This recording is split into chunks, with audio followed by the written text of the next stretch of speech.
आई लोग कन्यादान के गीत रोनी के सुनावत तनी, सुनी लोगी।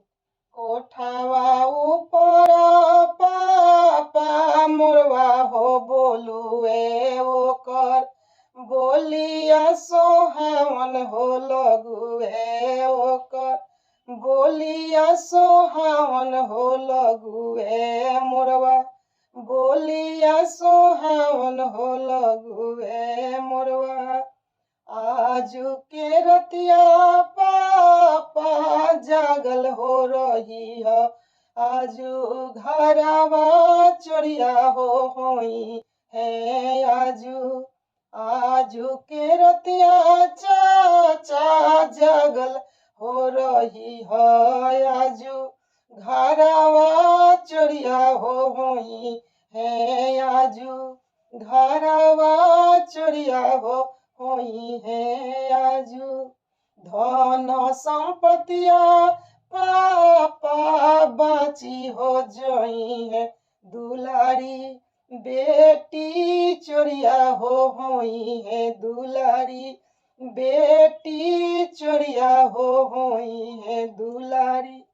दुआरा पर ये बेटी चौकुदरवा हो रख बयांगा नामे सिपहिया हो रख बयांगा नामे सिपहिया हो रख बयांग। घरवा भीतर हमहू जागल हो रहब से हो बेटी बाची हो जोई है से हो बेटी बाची हो जोई है से हो।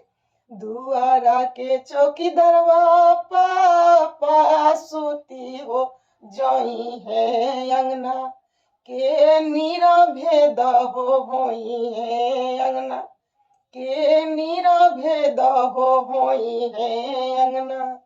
घरवा भीतर पापा सूती हो जोई दुलारी बेटी चोरिया हो होई है दुलारी बेटी चोरिया हो होई है दुलारी बेटी चोरिया हो होई है दुलारी।